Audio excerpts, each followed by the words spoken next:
វីដេអូទី20មេរៀនទី20នេះគឺយើងត្រួតពិនិត្យអក្ខរាវិរុទ្ធនិងវេយ្យាករណ៍ checking spelling grammar អញ្ចឹងយើងប្រើដើម្បី check នៅពេលដែលយើងធ្វើ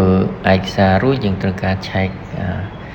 អក្ខរាវិរុទ្ធហើយនិងវេយ្យាករណ៍តែជាភាសាអង់គ្លេស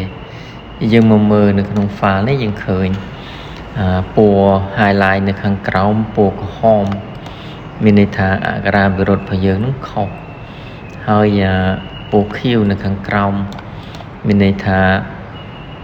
វេយ្យាករណ៍យើងនឹងគឺប្រើខុសនេះមានពណ៌ខៀវ2 on behalf នេះហើយពណ៌ក្រហមទាំងអស់នេះមានពាក្យខុស Cambodia នេះខុស transform ខុសដែរចឹងមានពាក្យខ្លះវាអត់ស្គាល់ដែរអធរនេះ COST វាអត់ស្គាល់ដោយសារវាជាពាក្យកាត់ឬក៏ឈ្មោះគឺវាអត់ស្គាល់ទេ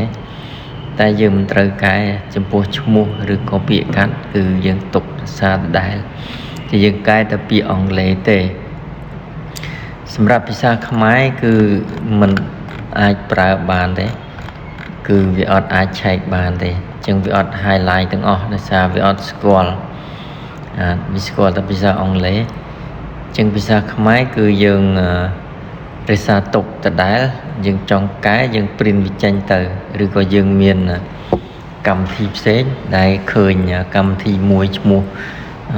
កម្មវិធីបងដាញ់ហុងនោះគាត់បានបង្កើតកម្មវិធីមួយគឺអាចកែភាសាខ្មែរទៅជាតាម dictionary វចនានុក្រមរបស់សម្ដេចជួនណាតអញ្ចឹងកែតាមឲ្យត្រូវពាក្យនោះពាក្យខ្លះយើងសេខុសវានឹងជួយកែបានតែដូចជាដាក់ឲ្យប្រើជា app ឬក៏ប្រើជា website គិតខែតែយើងអាច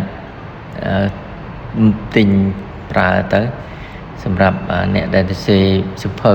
អាជីពយើងអាចប្រើបានចឹងក្នុងនេះខ្ញុំបង្ហាញតែភាសាអង់គ្លេសគឺយើងអាចកែបានយើងអាចចុចនៅលើ keyboard យើងមាន keyboard ចុច F7 យើង select ឧទាហរណ៍យើង select លើនេះមកយើងអាចចុច F7 F7 យើងអាចកែបានចុច F7 មកវាអាចកែភាសាខ្ញុំចុច F7 រួចយើងអាច select កែបានហើយនេះចឹងពេលយើងចុច F7 រួចវានឹងឲ្យយើងកែពាក្យឲ្យត្រូវឬក៏ពេលយើងទៅសេវាអូតូកែឲ្យយើងបាទក្នុងនេះកែវេយ្យាករណ៍ទៅវានឹងដូរទៅជាងកន្លែងនេះវាត្រូវអក្សរអូតូអានេះគឺដូចគ្នាដែរយើងអាច n នេះគឺទេ collect មិនមែន n collect ជាយើងអាចកែជាអក្ខរាវិរុទ្ធជានៅក្នុងមេរៀនទី20នេះគឺយើងមានតែការកែអក្ខរាវិរុទ្ធនិងការកែវេយ្យាករណ៍ឲ្យកែសម្រួលឲ្យបានត្រឹមត្រូវតាមពាក្យអង់គ្លេសអូខេអញ្ចឹងយើងជួយ share ជួយ like ឲ្យមួយផងអូខេអរគុណ